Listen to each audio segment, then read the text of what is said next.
Bonjour, pourriez-vous vous présenter personnellement, donc vos études, votre parcours professionnel? Très bien, Jean-Michel Catala, études classiques, École supérieure de commerce de Provence, puis un master agro, suivi de 3 multinationales, une française et 2 américaines. Dans la première, j'ai eu la chance que cette entreprise très connue dans le monde de l'économie mondiale, je dirais, me mette les pieds sur terre. C'est-à-dire apprenne aux jeunes étudiants que j'étais à observer et à traiter les réalités du quotidien. L'attention, la rigueur, le mode opératoire, la méthode étaient ses caractéristiques. La formation est devenue sa caractéristique essentielle. Et j'ai pu y gravir des échelons de responsabilité, manager des équipes, apprendre à manager des équipes et me développer dans ce management-là. Ensuite, je suis rentré dans une entreprise, par voie d'annonce également, qui est une première multinationale américaine, leader mondial du conditionnement de produits alimentaires. Cette entreprise me demandait d'abord d'avoir une fonction commerciale de responsabilité sur une année, et puis ensuite de prendre les développements de cette entreprise dans un domaine particulier, c'est-à-dire le pôle produits carniers à son siège. Donc je me suis acquitté de cette tâche sur un an de terrain avec une ouverture commerciale solide auprès d'opérateurs industriels, connaître leurs besoins, connaître leur activité, connaître leurs procédures, donner des réponses adéquates, me familiariser avec ce monde industriel, de niveau PME, TPE et grande entreprise. Puis à ça, au bout de l'an, j'ai été effectivement promu et j'ai intégré le siège social de l'entreprise en région parisienne. Je me suis ouvert là à des projets de développement importants qui touchaient le domaine produit carnier, France d'abord, Europe ensuite.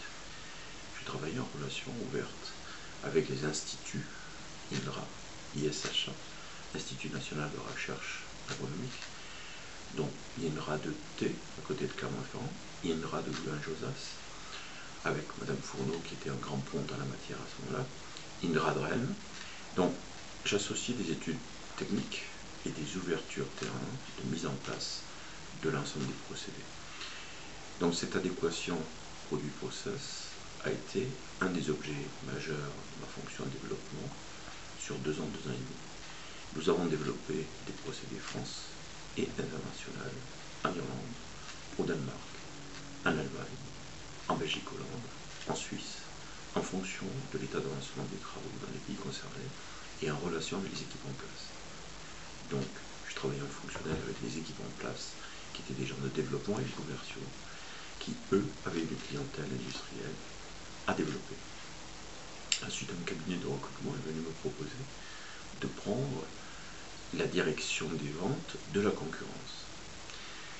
À ce moment-là, c'était une gageure, puisque j'étais dans une société leader mondiale qui n'avait qu'un seul défaut, à mes yeux, à mon sens, c'était l'arrogance.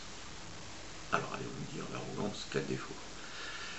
Oui, c'était un défaut qui consistait, si vous voulez, en pratique, à avoir des réponses précises à des clients, à avoir des interventions épistolaires à leur endroit, leur indiquant que, à cause de la hausse du pétrole, eh bien, systématiquement, ils auraient 3,5% de hausse à tel moment.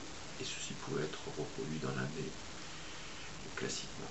C'est donc une attitude de fière, d'arrogance. Et les clients français de cette société, qui était dans le domaine des produits frais au sens large, produits laitiers comme produits carnés, donc la cuisine et autres, vivaient mal ce type de situation. Mais il fallait être en interne pour le percevoir, et j'ai donc décidé de rejoindre la concurrence pour définir une stratégie qui consistait à prendre des parts de marché face à cette perspective. J'ai réuni les commerciaux de la concurrence, qui ont été étonnés de mon arrivée, parce que quitter un géant pour entrer dans une société PME et devoir faire face aux géants que je quittais était une gageure. Donc à ce moment-là, j'ai bâti une stratégie simple et claire, qui était de proposer à tous les commerciaux de rencontrer leurs clients et prospects, en leur demandant simplement combien, selon eux, ils devaient représenter, c'est-à-dire nos équipes devaient représenter en termes de part de marché chez l'industriel, de manière à ce que l'industriel puisse négocier. Les industriels de notre territoire ne pouvaient pas négocier avec le leader, compte tenu de ce que j'ai précisé précédemment. Nous leur proposions l'opportunité de négocier. L'objectif pour nous, en toute humilité, n'était pas de prendre des parts de marché importantes. Et l'objectif était de prendre pied sur le marché. Ce que nous avons fait, nous avons réussi. L'année suivante, j'ai été nommé directeur commercial. J'ai nommé les 2 commerciaux les meilleurs en France, donc dans une position de direction régionale. Et j'ai conduit la direction commerciale jusqu'au jour où, brusquement, j'ai été appelé un matin très tôt par le patron d'Europe qui me propose de prendre la direction générale d'Espagne suite au décès du directeur général en exercice. Donc il fallait prendre ce poste-là. Je n'avais pas 36 ans, donc 36 ans à faire en monsieur. J'ai pris la fonction, j'ai développé la même stratégie en Espagne et globalement les choses ont assez bien réussi. Nous avions à ce moment-là une contrainte qui est que, à mon analyse, qui était à la fois marketing, industriel, financière, retour sur investissement, rentabilité des capitaux investis, il manquait une ligne en Europe. Nous en avions 4 en Bavière. À mon sens, il en fallait une 5e. J'ai produit toutes les études destinées à démontrer l'intérêt de cette 5e étude, et les actionnaires américains n'ont rien fait. Même si la présentation a été en business review face à eux. Ils n'ont rien fait l'année suivante, c'est-à-dire l'année 1987. Donc en début d'année 88, j'ai présenté une étude complémentaire qui demeure, si vous voulez, dans le placard quelque part, le risque de ne rien faire. J'ai démontré que dans ce cas-là, nous allions fermer 5 filiales sur 8 en 5 ans. Notre groupe avait 8 filiales, pays scandinaves, Allemagne, Irlande, ou plutôt Grande-Bretagne, pardon, Italie, Espagne, 8 en tout. Nous allions en fermer 5. L'histoire a fait que je me suis trompé d'une année. Et je me suis trompé d'une filiale. Nous avons fermé 4 en 5 ans au lieu de 5. Là-dessus, j'ai eu de la chance, mais si vous voulez, la chance sourit aux audacieux, je pense. Effectivement, prendre une direction générale à 36 ans, c'est tout à fait spécifique. C'est trop jeune même. C'est très jeune. Et donc, j'ai eu un appel un jour téléphonique d'un commercial français que j'avais dirigé. Lequel commercial français, avec quelques minutes devant lui. Donc, concours de circonstances complet. Nous avons parlé de son business, son activité. Le tutoiement était de rigueur entreprise multinationale, donc on se tutoie. Et là-dessus, il m'annonce, en fin de parcours, ou en fin de discussion, merci pour le recrutement.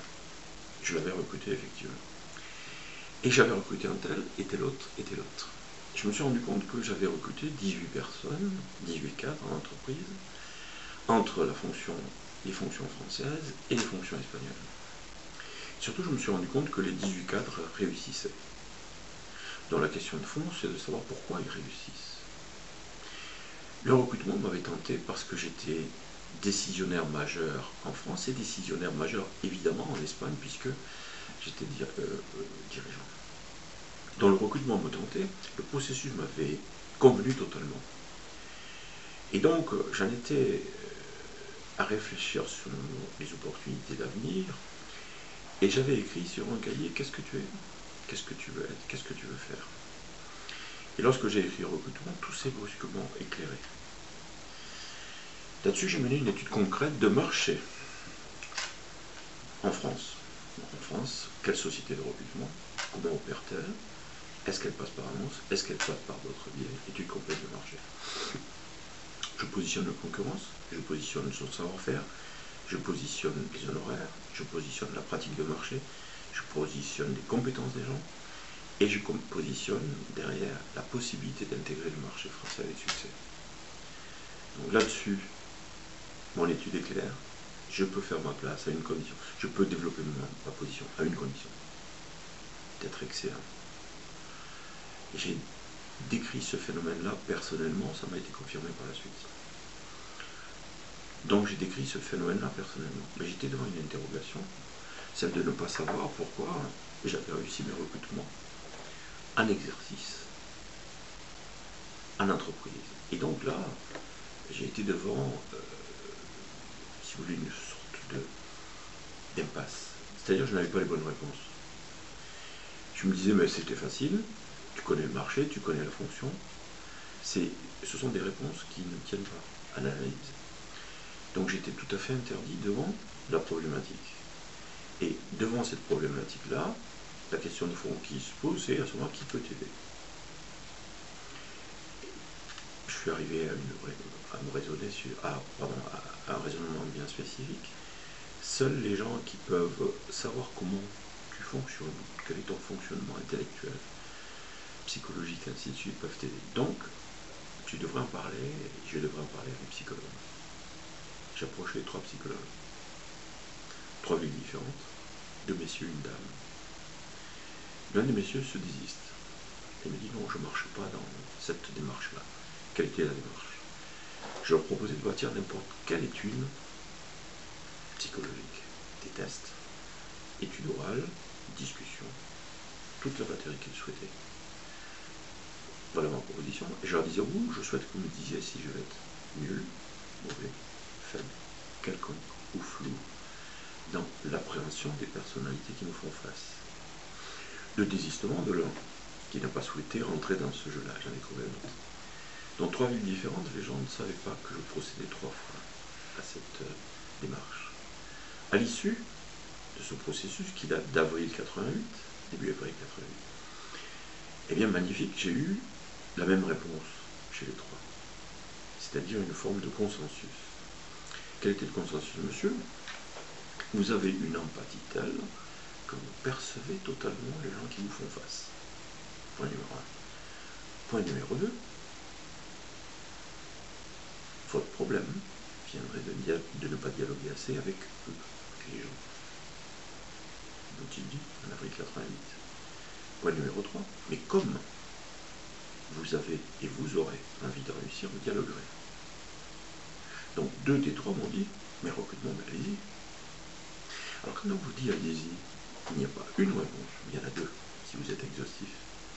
La première, c'est que vous comprenez pourquoi brusquement vous avez réussi vos 18 recrutements antérieurs. Et la deuxième, c'est courage, vas-y. Donc, fort de ces 2 réponses, j'y suis allé. La troisième personne ne m'avait pas tout à fait dit la même chose. Donc, je suis revenu un petit peu à la charge, et elle me l'a dit différemment, mais ça allait dans le même sens.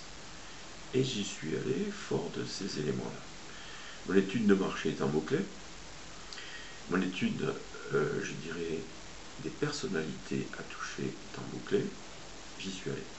Sur les personnalités à toucher, j'ai fait une étude très particulière. Quand vous êtes dans le conditionnement, vous avez la chance d'avoir face à vous des cadres supérieurs, des cadres dirigeants, des décideurs. Et donc, sur l'ensemble des gens qui étaient face à moi, dans la prospective marché français, j'avais énuméré 72 personnalités. Et sur les 72 personnalités, j'étais interdit sur la façon de procéder pour savoir comment j'allais articuler ma demande auprès éventuellement des uns et des autres. Et je me suis mis à les classer de 72 à 1.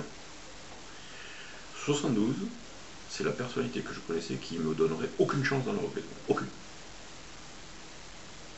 Même pas par amitié, mais pas du tout. Aucune chance. Et, à contrario, la personnalité numéro 1 était celle qui, selon mes analyses, selon moi, devait me donner des chances, ou une chance dans le recrutement. J'ai fait cette démarche-là qui s'est révélée être tout à fait intéressante, porteuse, et ça a été mon succès, le début de mon succès. Je ne vais pas citer le nom de l'entreprise, je peux le citer, mais elle est très connue, elle est très notoire, c'est une grande marque française aujourd'hui. J'ai été reçu par ces dirigeants très vite, au bout de 48 heures, 48 heures après la demande que j'ai formulée auprès d'un directeur d'usine diligent, que je connaissais bien, et qui m'a mis en relation avec les dirigeants du siège. C'était une entreprise à ce moment-là qui pesait 800 millions d'euros. Les dirigeants au siège m'ont reçu, il y avait là un monsieur major d'HEC, et à côté de lui, un directeur général adjoint, polytechnicien. je les connaissais bien. Je les connaissais bien pour avoir eu des relations fortes, commerciales en France avec eux, surtout le directeur général. Et j'avais eu l'occasion de le recevoir sur un salon international de l'emballage. Et j'étais en position de directeur général d'Espagne, je l'avais reçu simplement. Et à ce moment-là, je lui avais dit, c'est très très curieux, mais c'est vrai, vous avez une personnalité à recruter en France actuellement. Je n'étais pas du tout dans le recrutement. Mais la fin de mes propos avec lui ont été de lui dire, vous avez une personnalité à recruter en France actuellement. Et il a eu cette question, qui est-ce? Je lui ai donné le nom, et il se trouve que cette personnalité les a rejoints 4 mois après. Depuis, il m'a dit, mais il y a bien sûr longtemps de ça, il m'a dit que c'était le seul renseignement que je lui avais donné, que je ne lui avais pas fait payer. Voilà. Donc je vois ces personnalités, et à ce moment-là, le directeur général HEC me pose une question. Il me dit, Monsieur Catala, est-ce que vous acceptez un conseil? 37 ans, aux portes, ou à la porte d'une orientation de carrière, et en toute humilité, je me devais d'accepter le conseil. Et j'ai bien sûr accepté le conseil, et bien sûr abondé. Le conseil était le suivant. Dans votre domaine, ce qui est magnifique, c'est un domaine magnifique, vous avez une alternative. Soit vous êtes bon, soit vous êtes très bon. Voilà le conseil. Il me plaît à le souligner 24 ans après. Là-dessus, il m'a donné ma chance, en même temps que le président qui n'était pas encore rentré en séance avec nous. Le président est rentré en séance pour me connaître, je ne le connaissais absolument pas. Je l'avais juste vu en photo. J'ai osé quelque chose de particulier à ce moment-là. Il est rentré dans mon dos dans la salle, je me suis levé et j'ai osé donner son nom, alors que je l'avais vu à peine en photo. Je ne me suis pas trompé. Il est allé s'asseoir en face de moi, et encore une fois, il a voulu savoir qu'est-ce qu'il y avait derrière Jean-Michel Catala, derrière le recrutement. Était-ce une velléité? Était-ce profond? Était-ce solide? Était-ce durable? Était-ce conséquent? Il a voulu savoir tout ça, et je l'en remercie. Voilà comment ont été mes débuts dans la profession. Il y a toujours eu en moi une relation d'aide marquée aux gens. En 1993, récession économique, suite à l'entrée de Saint-Michel et dans le golfe Persique, nous avons eu une masse de candidatures au quotidien de cadres qui étaient licenciés. Et j'ai pris la décision de les aider à ce moment-là. Le livre que j'ai écrit 15 ans après ou 16 ans après, c'est la quintessence de l'ensemble de la relation d'aide. Et c'est une relation d'aide pour l'avenir, vis-à-vis des cadres supérieurs et cadres dirigeants, pour conquérir un emploi. Parce que le mot juste est conquérir un emploi. Le recrutement, c'est le concours le plus difficile. Pour l'ENA, il y a 300 postes. Pour le recrutement, il y en a un. Il faut être celui-là, ou celle-là. Bien. Comment conduisons-nous donc nos recrutements? Eh bien, fort de l'approche précédente avec le directeur général de HEC, et nous avons souhaité toujours être très très très élitistes, c'est-à-dire aller chercher les meilleurs. J'avais déterminé dans mon étude de marché que la chasse de tête était l'élément clé de notre succès. Parce que répondre à une annonce, c'est rencontrer des gens qui, sur une mission, valent 12 sur 20, 11 sur 20, 10 sur 20, et moins de 10 sur 20. La chasse, c'est l'heure d'aller chercher des gens qui valent 15 sur 20 au-dessus, et au-dessus, par rapport à une mission. Donc ils vont l'accomplir parfaitement. Donc nous avons œuvré dans la chasse de tête depuis toujours, et c'est la marque de fabrique du cabinet. Derrière ça, nous avons sélectionné des gens de haut vol et les avons mis en place. Cela a créé des références en France et à l'étranger, des références notables dans toutes les fonctions de l'entreprise, du niveau le plus bas, le commercial, au plus élevé, le DG, et toutes les fonctions finance, les fonctions RH, les fonctions marketing commercial, production, direction industrielle, direction générale adjointe, direction de filiale, et ainsi de suite, toutes les fonctions. Bien. Notre savoir-faire particulier, c'est d'être spécialiste. Et j'avais déterminé que la spécialisation est un élément clé du succès. Parce qu'encore une fois, les 72 personnes étaient toutes dans l'agroalimentaire. Et donc, la stratégie de spécialisation s'est révélé être la bonne trajectoire à mener autour de l'agro et de l'agriculture, parce que le bouche à oreille fonctionne. Si nous recevions bien les premiers candidats, s'ils avaient en face des consultants de valeur, ils étaient capables de le dire. Ils le disaient à qui? Ils le disaient à des pairs, des cadres supérieurs. Mais parfois aussi, ils le disaient à un patron. Non pas qu'ils étaient venus nous voir, mais qu'ils avaient un ami, ils connaissaient un ami qui connaissait un cabinet. Vous voyez la subtilité. Et donc notre nom est arrivé au niveau des patrons. Et aujourd'hui, nous sommes connus en France. Voilà. Connus et reconnus. Nous sommes connus pour gérer des cas difficiles. Et nous gérons des cas difficiles, voire très difficiles. C'est-à-dire des cas où on nous dit, on a l'acception classique que tout le monde connaît, le fameux mouton à cinq pattes. Simplement, nous ne l'employons pas parce qu'on parle d'hommes et de femmes, donc nous sommes respectueux. Mais ceci image clairement la recherche que nous faisons, la personnalité qui va réussir. L'approche du cabinet n'est pas de présenter du candidat classique. L'approche du cabinet est de définir d'abord qu'est-ce qu'un candidat. Et là-dessus, nous nous éloignons du petit Robert ou du Larousse. Mon approche du candidat est la suivante. Un candidat est la personnalité qui va réussir chez vous. Donc, nous travaillons non pas sur la candidature en tant que telle, mais sur la capacité de la personnalité à réussir chez notre commettant. Si la personne, selon nous, ne réussit pas chez le commettant, nous ne la présentons pas. Donc nous avons des shortlists très intéressantes. Et là-dessus, personne ne perd de temps, ni les candidats, parce qu'ils jouent le poste, ils sont très motivés, ils sont de valeur, ni les décideurs qui savent pertinemment qu'ils vont recevoir des candidats de valeur. Il n'y aura pas de perte de temps. Donc nous créons un système vertueux, si vous voulez, candidats, décideurs et nous-mêmes. Et à l'issue d'un recrutement, nous posons la question aux décideurs, qui auront une question difficile, mais qui nous oblige absolument. Y avait-il, cher monsieur, dans le panel, quelqu'un que nous n'aurions pas dû vous présenter? Cela veut dire, avez-vous perdu 2 heures? Et les décideurs nous disaient immanquablement, non, l'ensemble du panel était bon. Ils approfondissent un petit peu le sentiment et l'analyse qu'ils ont de chacun. Mais in fine, le panel est bon. Ce système vertueux fait que nous sommes en place depuis 25 ans, 24 ans et demi, qu'à l'heure actuelle nous avons recruté, on ne va pas dire bien sûr dans tous les pays, c'est faux. Enfin, c'est pas faux, c'est pas une... je dirais, on ne peut pas parler de tous les pays, mais tous les continents. Sauf 4 continents, donc l'Europe c'est évident, les Amériques, l'Asie et l'Afrique. Nous n'avions pas de réussite en Océanie, Australie. Et curieusement, une société australienne est venue en France et puis elle s'est dirigée vers nous. Donc nous travaillons avec elle de concert depuis 4 ans, elle est satisfaite de nos recrutements.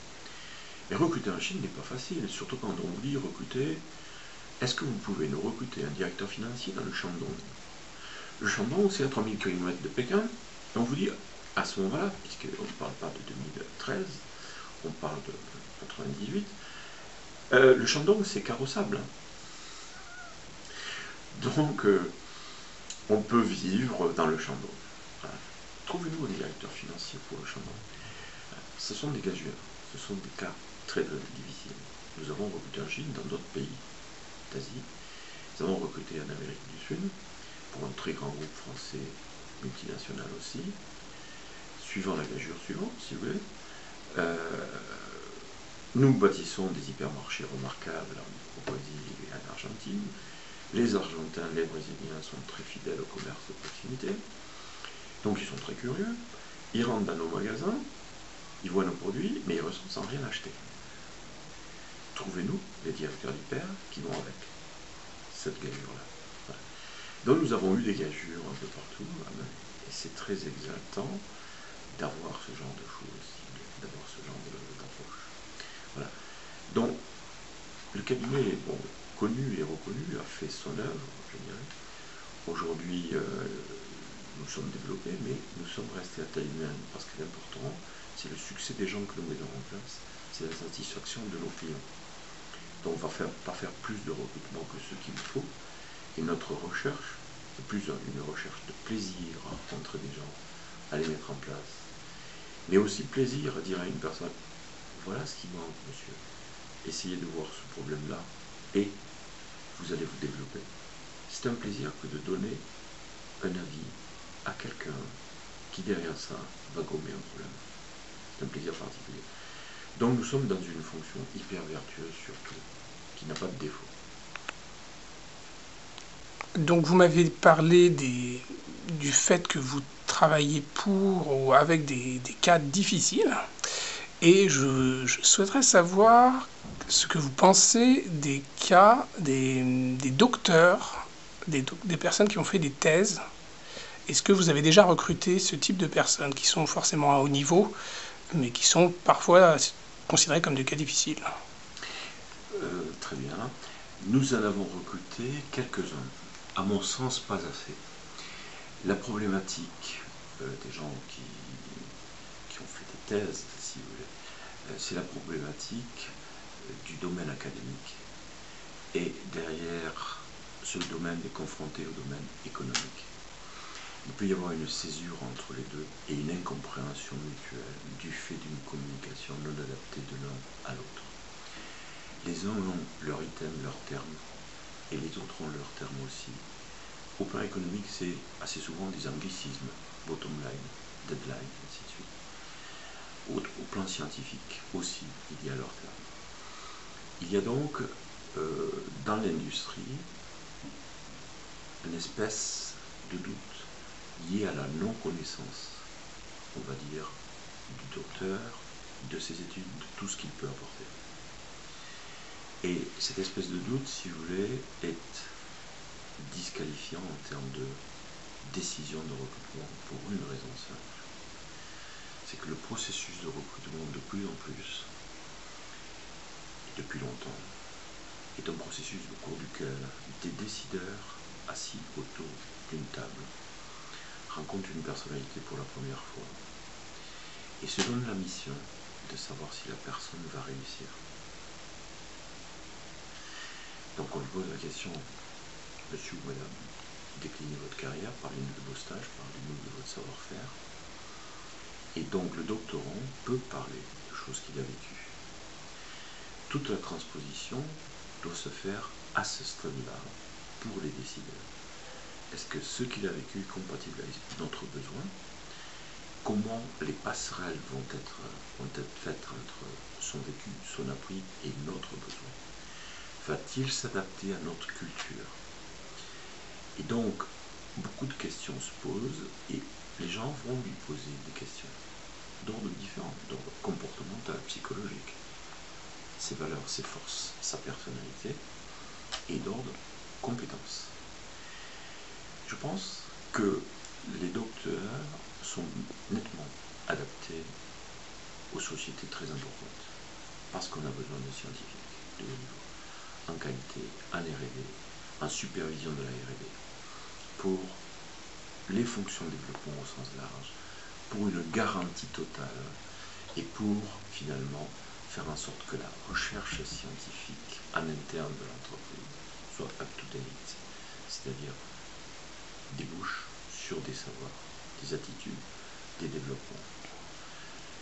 Les très grandes entreprises, ça ne pose aucun problème vis-à-vis des très grandes entreprises. Lorsqu'entreprise, la taille d'entreprise diminue, entreprise importante, hein, qui est multinationale aussi, qui peut être multinationale aussi, mais bon, une petite multinationale, on va dire, ou entreprise nationale, ETI, et encore plus PME, toute la problématique est la problématique du doute qui s'insère parce que la personne ne sait pas faire le lien avec le besoin effectif. Et plus la personne va faire le lien avec le besoin effectif de l'entreprise, plus la personne va savoir dire, voyez messieurs comment je prends votre problème. Et plus elle va être admise. Et plus la façon dont cette personne prend le problème va être écoutée, observée, approfondie. Et plus dans ce cas-là, elle se trouve au cœur de l'entreprise. Elle a fait une translation entre ses études et l'entreprise. Comment je prends votre problème? Si la personne a cette approche de dire voilà comment je prends votre problème, elle est déjà chez l'entreprise concernée, dans ses murs. Elle démontre comment elle prend quelque chose et comment elle doit évoluer. Ce que je conseille aux doctorants, c'est ça, cette approche exceptionnelle là pour eux. Parce que ce sont des gens qui osent, selon moi, la recherche scientifique totale, mais ils n'osent pas s'exprimer dans un concert économique. Ils osent nettement moins s'exprimer dans un concert économique. Or, il faut qu'ils osent devant des décideurs qu'ils ne connaissent pas. Voilà comment je prends votre R&D et voilà comment je procède pour en faire à 5 ans. On va lui dire, mais à 5 ans, oui, mes thèses sont des thèses de 3, 4, 5 ans. Donc je suis habitué à fonctionner à 5 ans. Donc votre recherche et développement, voilà comment je peux la faire évoluer à 5 ans. Voilà le type de produit que nous pouvons développer, voilà les types de procédés que nous pourrons développer, technologie, produits, ainsi de suite. Voilà le type d'études que je peux amener, voilà le type de ressources scientifiques que je peux amener à l'entreprise. Il faut oser se projeter. Il faut qu'ils osent se projeter, alors qu'ils n'osent aujourd'hui se projeter que dans la recherche. Il faut qu'ils osent se projeter dans la réalité du quotidien des entreprises. C'est une composante humaine qui est peut-être la plus difficile, mais qui pour eux est facile à partir du moment où ils ont une attitude à l'égal de l'attitude scientifique de connaissance de l'entreprise. Internet aujourd'hui leur délivre toute information sur la connaissance des entreprises. Il faut qu'ils creusent ce qu'est une entreprise dans le détail, son souhait, ses valeurs, ses stratégies, ses développements. Pourquoi elle est là? Qu'est-ce qu'elle va y faire? Qu'est-ce que la modélisation? Plus ils vont intégrer tout ce domaine-là, et plus ils vont pouvoir oser. Le problème, je pense, des doctorants, c'est de ne pas intégrer suffisamment de données sur l'entreprise. Et peut-être un peu de dire, ah oui, mais l'entreprise ne vise que le profit. Ah oui, mais l'entreprise ne vise que la mondialisation. Ah oui, mais l'entreprise, ce n'est que capitaliste. Et donc, dans ce cas-là, on rejette. On rejette. Plus le doctorant va faire les pas nécessaires vis-à-vis de la compréhension des entreprises, les enjeux, la spécificité, pourquoi l'entreprise est là, le contexte humain qu'ils apprécient, le contexte humain qu'ils apprécient, qui sera un atout, et plus ils se donneront des chances d'accéder. Parce que leur salaire n'est pas exorbitant, parce que leur savoir-faire est réel, parce que leur capacité à s'adapter sera réelle. Il faut, sur un autre plan un petit peu aussi, c'est accélérer le processus, je dirais, de conviction. Il y a des étudiants, et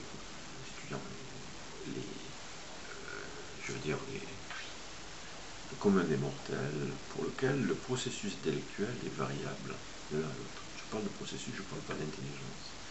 Processus intellectuel, c'est écoute, analyse, synthèse, décision. Nous avons tous eu 16 ans, et à 16 ans, nous nous sommes rendus compte que lorsque nos profs posaient une question, c'est toujours les 3 mêmes élèves qui levaient la main. Pourquoi ça? Parce que ils étaient brillants, mais qu'est-ce que ça voulait dire? Ça veut dire que leur processus intellectuel était très rapide. Écoute, analyse, synthèse, décision. Je lève le doigt. D'accord? À côté de ça, d'autres dans la salle étions en train d'écouter encore, d'analyser, de synthétiser. D'autres cherchaient leurs mots.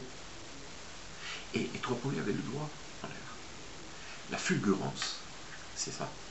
C'est l'art de savoir manier ces 4 dimensions très très vite. Un docteur n'est pas fulgurant parce qu'il est exhaustif. Il vise à ne rien laisser au hasard. Donc il prend beaucoup de précautions qui interdisent sa fulgurance. Une des gênes que peuvent avoir des dessineurs, c'est le processus intellectuel. Non pas la puissance intellectuelle, mais le processus intellectuel des doctorants, parce qu'il n'est pas fulgurant par nature, alors qu'ils sont très brillants. Je ne sais si j'ai répondu à votre question. Si. Bon, très bien. Peut-être quelques derniers conseils un peu généraux. Ça vous va, ça vous va? Oui, oui, très bien, très bien. Ouais, ouais, vous connaissez bien. Vous savez, on voit que vous avez rencontré des docteurs. Et j'en ai rencontré, genre, on en recrute 2 par an, pas beaucoup. Hein. 2, c'est moi-même grande société toujours. Ça, on est off. Hein. Non. Non. Si vous citez pas de nom, c'est parfait. Non, 2 par an personnellement. Bon. Et de docteur en quoi? Agroalimentaire? Oui, dans l'agroalimentaire, des DEA et docteurs en sciences, en biologie, par exemple, en biologie, la plupart. Hein, voilà. Mais qui ont mené des études, je dirais, très très approfondies sur des études moléculaires, par exemple, très approfondies notamment, et d'autres domaines encore. Voilà. Donc, ils peuvent intervenir dans les multinationales, bon, comme on l'a dit, sur des fonctions de qualité, notamment, hein, sur des fonctions R&D surtout, sur des fonctions plus globales qui se dessinent là encore. Hein. Voilà. C'est plus rare dans les PME, il n'y en a pas. Je n'en ai pas recruté en PME. En ETI, oui, mais un chaque 3 ans en ETI, alors que c'est 2 par an dans le cas des multinationales ou de sociétés très importantes. Voilà. Et donc, la victoire est à eux. C'est à eux à aller chercher la victoire. S'ils veulent rentrer dans le concert économique classique, c'est à eux à aller chercher les moyens d'y rentrer. L'économie est en place, les décideurs sont en place, il y aura toujours un DRH, il y aura toujours un DG, et un directeur industriel qui poseront des questions, et qui seront autour de table pour décider. Il y aura toujours un brainstorming qui se déroulera une semaine, 10 jours, 15 jours après la rencontre des candidats.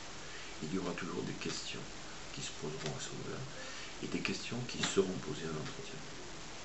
Voilà. Donc il faut qu'il fasse un entretien.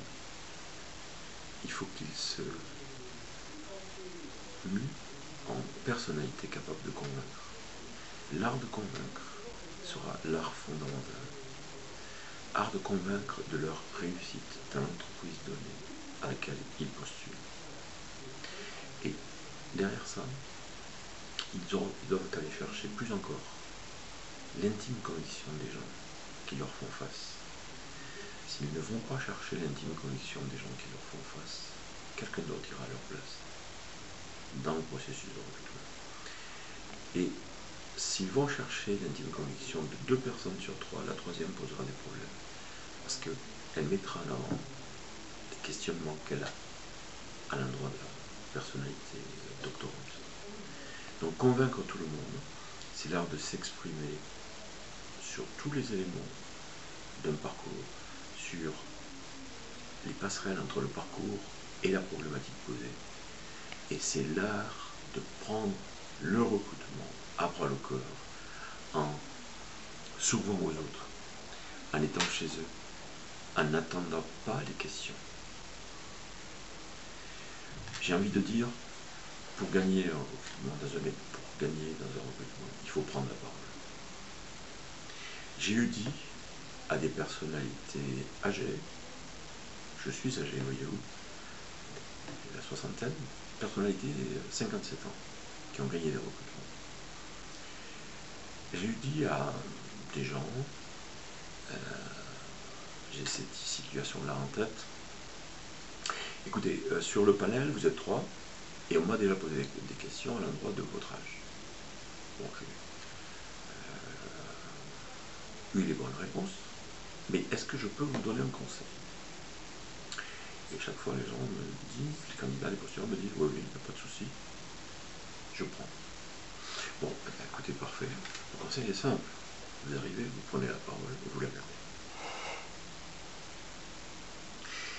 Et comme vous êtes précis, disert, ouvert, exhaustif, que vous savez passer d'un dossier à un autre, que vous savez intéresser des gens, à un moment, il arrivera une question.